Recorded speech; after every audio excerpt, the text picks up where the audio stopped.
Very good morning dear student. हम पढ़ रहे थे रोटेशनल स्पेक्ट्रोस्कोपी, जिसके अंदर हमारा टॉपिक चल रहा है रिजिड रोटेटर के बारे में, जिसमें हमने देखा है रिजिड रोटेटर क्या है, रिजिड रोटेटर का जड़त्व आघूर्ण का मान कैसे निकाला जाता है या उसका मान क्या होता है, I equal to mu r square. Rigid rotator की एनर्जी क्या होती है, EJ इक्वल टू BJ+1। उसके अलावा आज हमें जो देखना है वो है कि रिजिड रोटेटर का जब रोटेशनल स्पेक्ट्रा प्राप्त होता है या रोटेशनल स्पेक्ट्रोस्कोपी के अंदर रोटेशनल स्पेक्ट्रा प्राप्त होता है तो उसका सिलेक्शन नियम क्या होता है या उसका सिलेक्शन रूल क्या है, चयन नियम क्या होता है। तो सिलेक्शन रूल है क्या, सबसे पहले हम देखते हैं रोटेशनल स्पेक्ट्रोस्कोपी के अंतर्गत सिलेक्शन रूल। रोटेशनल स्पेक्ट्रोस्कोपी के अंदर है सिलेक्शन रूल या चयन नियम। सिलेक्शन रूल या चयन नियम का मतलब है कि कोई भी स्पेक्ट्रा की जब प्राप्ति होती है या स्पेक्ट्रोस्कोपी के अंतर्गत जब रोटेशनल स्पेक्ट्रा प्राप्त होता है तो उसके अंतर्गत क्या होगा, संक्रमण होगा या ट्रांजिशन होगा।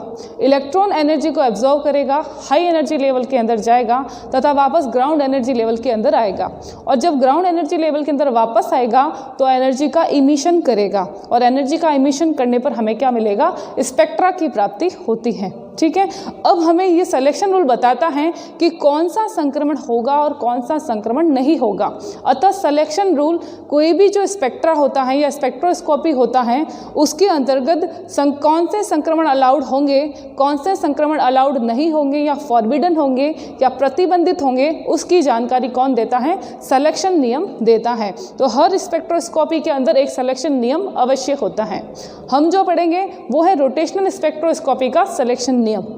रोटेशनल स्पेक्ट्रोस्कोपी के अंतर्गत जो सिलेक्शन नियम या जो सिलेक्शन रूल है उसके अंतर्गत आपको ये याद रखना है कि रोटेशनल क्वांटम नंबर, जिसे हम किससे डिनोट करते हैं, J से डिनोट करते हैं। जो रोटेशनल क्वांटम नंबर है उसके अंदर उसका जो कोणीय संवेग का मान होता है या उसके अंदर चेंज इन एंगुलर मोमेंटम, उसके अंदर उसके कोणीय संवेग के अंदर परिवर्तन का जो मान होता है वो इकाई परिवर्तन होता है, चेंज इन यूनिट वैल्यू।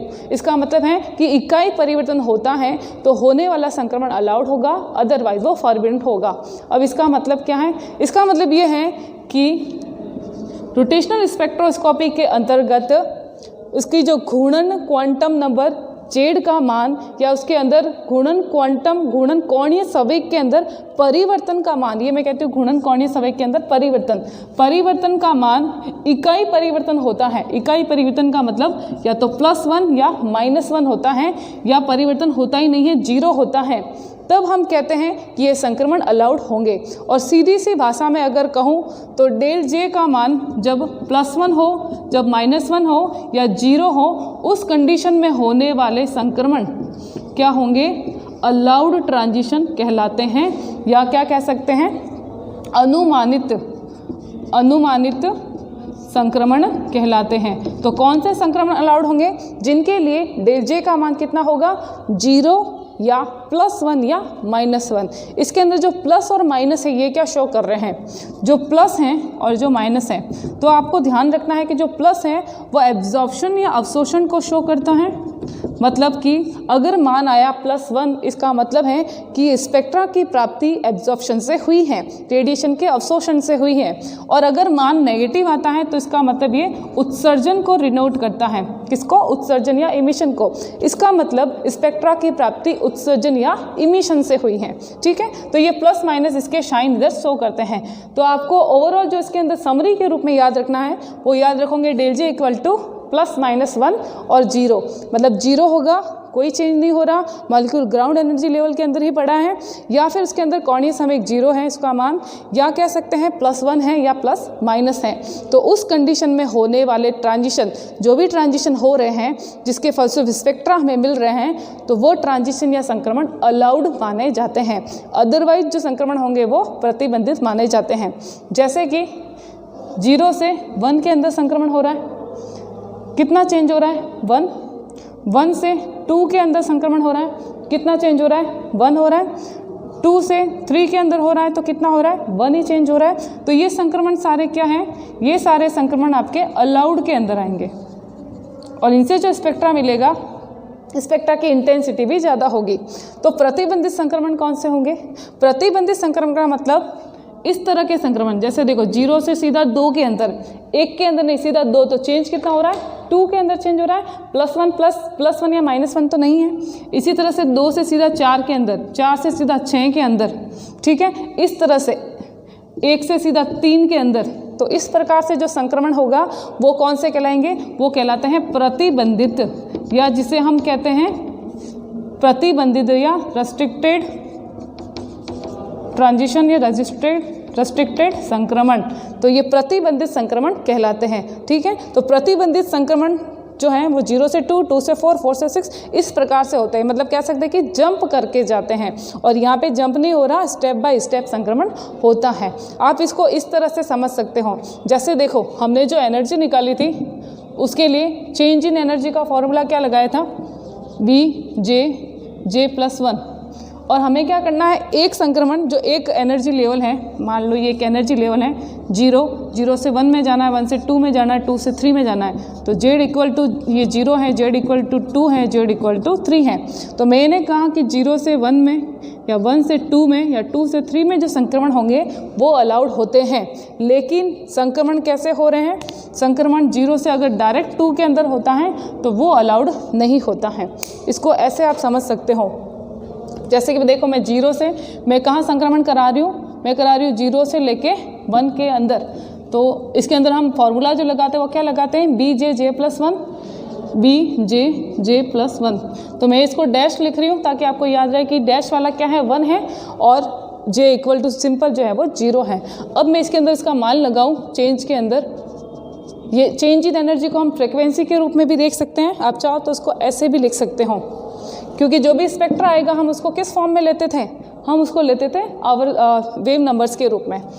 तो अब हम क्या करेंगे? एक जगह J0 एक जगह J1 लगाते हैं। तो B, ये J की जगह मैं क्या लगाऊं? 1 +1 माइनस B तो कॉमन है, एक तरह का स्थिरांक है, ये 0 +1, ठीक है। ये 1 आ गया, 1 से इंटू हुआ 0, तो 0 और पूरा मान क्या हो गया? 0। और इधर पूरा मान क्या हो गया? 1 और 1 क्या हो गया?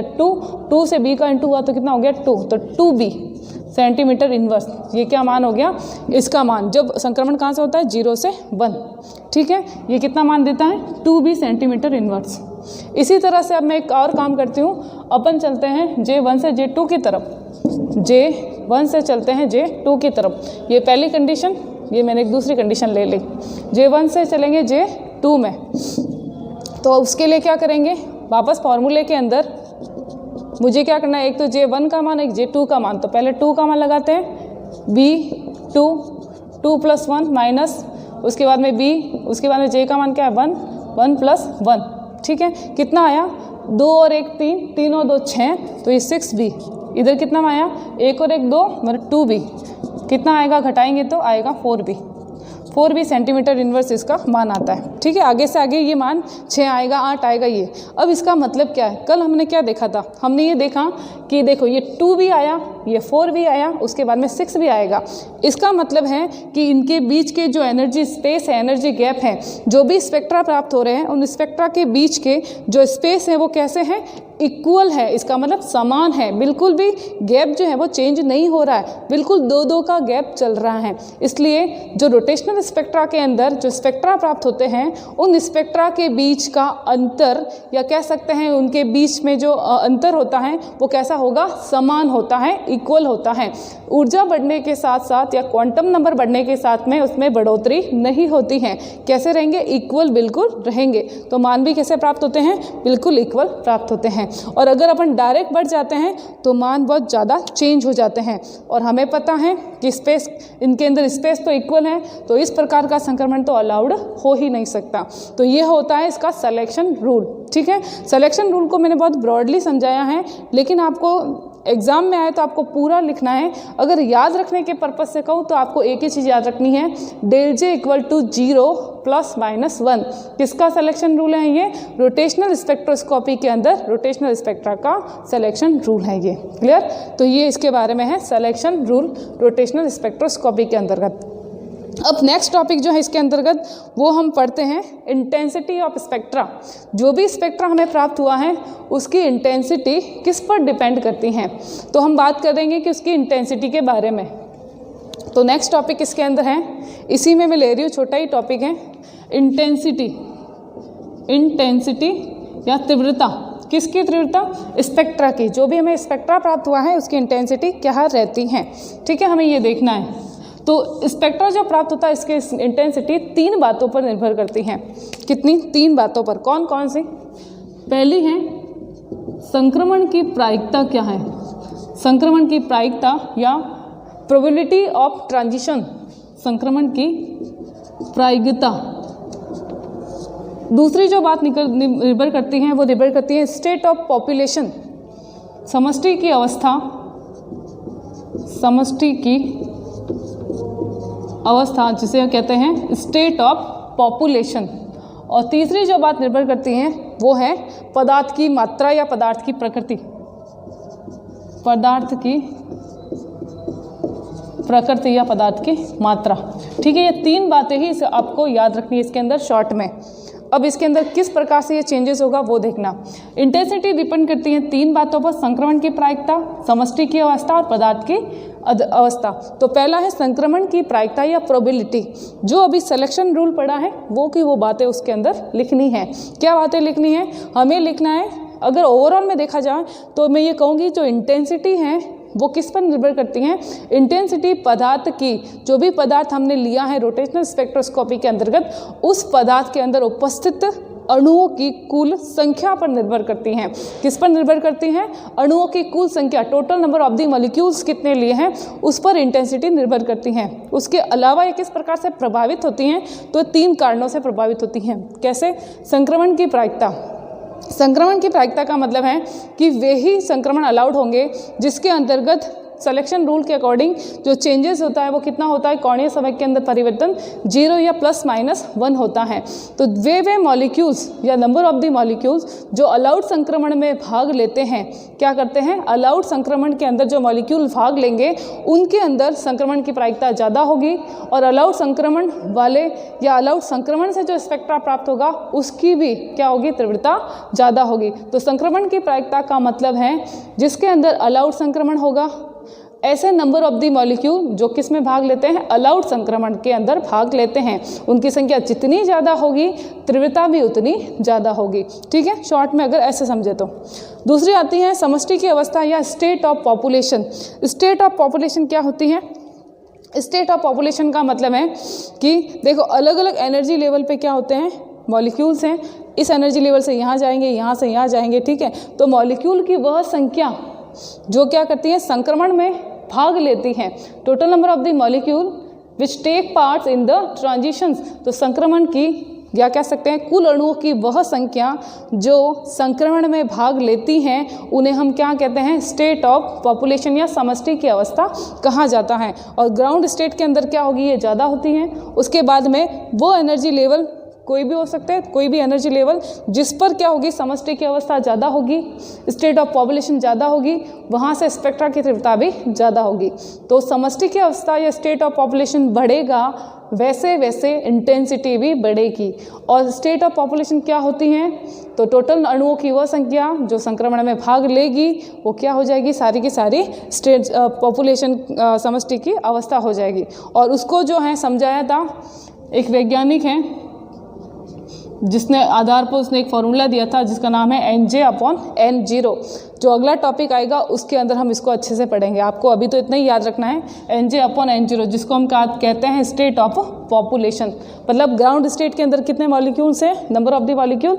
और J1 हो सकता है, 2 होता है, उसके अंदर कितने मॉलिक्यूल्स हैं। तो दोनों का अनुपात जो कहलाता है स्टेट ऑफ पॉपुलेशन कहलाता है, ठीक है।